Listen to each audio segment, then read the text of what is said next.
Assalomu alaykum. Bugun sizlar bilan xususiy maktab va bog'cha to'lovidan 12% qaytarib olish bo'yicha video ishladik. Shu bilan batafsil ma'lumot berib o'tamiz. Bundan ish bo'ladi.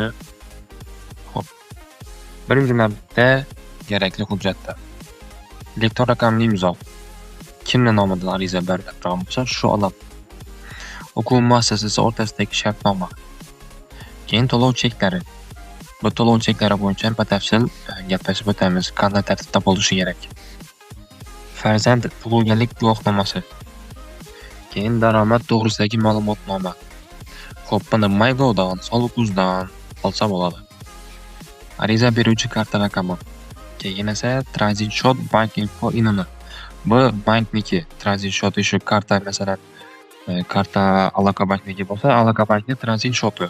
Bank info inisi. Bu bo'yicha batafsil tushuntirib o'tamiz. Xo'p, huquqiy asos. O'zbekiston Respublikasi Soliq kodeksi 378-modda 16-bandga ko'ra, farzandlariga nodavlat maktabgacha ta'lim tashkilotlari, bog'chalar частный bog'chalar yoki maktablar ko'rsatadigan ta'limga oid xizmatlar, xususiy maktablar uchun ota-ona farzandiga oluvchi bo'ladi tomonidan har bir farzand uchun to'lanadigan oyiga 3 million so'mgacha bo'lgan to'lovlar. Xo'p, bu degani bir oylik to'lovi bog'cha yoki maktab uchun 3 million so'mgacha bo'lgan 3 million so'mgacha qaytarib beradi maksimum. Agar maktab yoki bog'cha 4 million bo'lsa, 4 million qaytarib olib bilmaysiz. Shuni 3 millionini qaytarib olib bilasiz. Xo'p, kimlar foydalanishi mumkin? Bunda rasmiy ravishda tadbirkor bo'lgan shaxslar. Bu degani o'zingiz tadbirkorchilik qilsangiz, oylik rasmiy ish daromadingiz bo'lsa, misol uchun oylik olasiz, 10 million oylik yozilsa, shundan 12% daromad solig'i to'laysiz. Daromad soliq to'lovchilar. Xo'p, farzandini ta'lim uchun to'lov rasmiy daromad manbaiga ota yoki ona amalga oshirgan bo'lsa. Buni bu bo'yicha hozir batafsil aytib o'taman. To'lov qanday qilib to'lov qilish kerak? Shunda qaytarib olish mumkin. Imtiyozdan foydalana olmaydiganlar. Farzandini ta'limi uchun to'lovni akasi, opa-singli, bobo-buvi yoki boshqa qarindoshlar amalga oshirilgan bo'lsa, ular qaytarib bermaydi. Xo'p, bular amalga oshirish mumkin, lekin hozir bir tartibini aytib beraman. Shu bo'yicha qilsalar bo'ladi. Xo'p, pensiya oluvchilar. Pensiya rasmiy ish haqi hisoblanmaganligi sababli ular ham bermaydi. Norasmiy ishlovchilar, ya'ni oyligi uchun daromad solig'i to'latmaydigan shaxslar. Xo'p, faqat rasmiy ish joyi orqali daromad solig'i ushlab qolinadigan fuqarolar soliqni qaytarib olishga ega. Bu degani shu rasmiy ishisiz oyligingizdan soliq ushlab qolinadi. Shunday insonlar qaytarib olishi mumkin. Farzandini kontraktning 12%ni.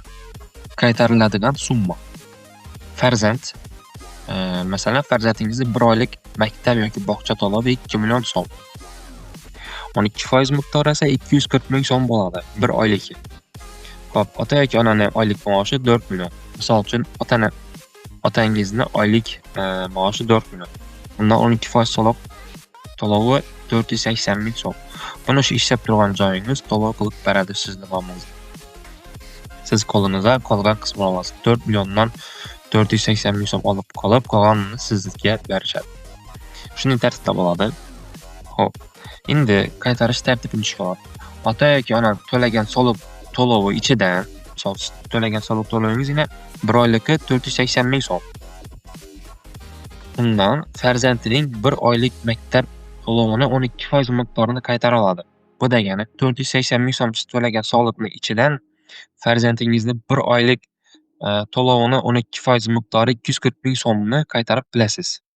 Ya'ni 480 ming so'mning ichidan 240 ming so'm qaytarib olinadi. Siz oyligingiz 12% miqdoridan farzandingizni har oylik to'lovini 12% miqdorini qaytarib olib bilasiz. 480 mingdan 240 ming so'm. Maktab yoki bog'cha to'lovidan maksimum 3 million so'mgacha qaytarib olsa bo'ladi. Qaytariladigan maksimum summa 1 oy uchun 360 ming so'm. 3 milliondan 12% 360 ming. Endi bu 12 oy uchun bo'lsa, 4.320.000 so'm qaytarib olib kelasiz 1 yilda. Xo'p, endi e'tibor beriladigan taraflarni qarab o'tamiz. To'lovlarni rasmiy bank orqali amalga oshirilgan bo'lishi kerak. Agar xususiy maktab, xususiy bog'changizni bankini bilsangiz, misol uchun ularni banki, misol uchun Alokabank. Siz Alokabankka borib, to'lov qilishingiz kerak. Bunda naqd pul, karta orqali qilingan to'lovlari, QR kodli chek, kassa apparat orqali beriladi. Olish kerak bo'ladi maktab yoki bog'chadan. Shu maktab yoki bog'chasini borib to'lov qilib kelsangiz, naqd pulda yoki kartangizni berib to'lov qilsangiz, shu kassa apparatidan chiqadigan 1% keshbek deb aytilamiz. Shuni olishingiz kerak. Chunki shu asos bo'lib biladi to'lov qilganligingiz haqqında. Keyin esa faqat O'zbekistonda litsenziyaga ega ta'lim muassasalari uchun amal qiladi.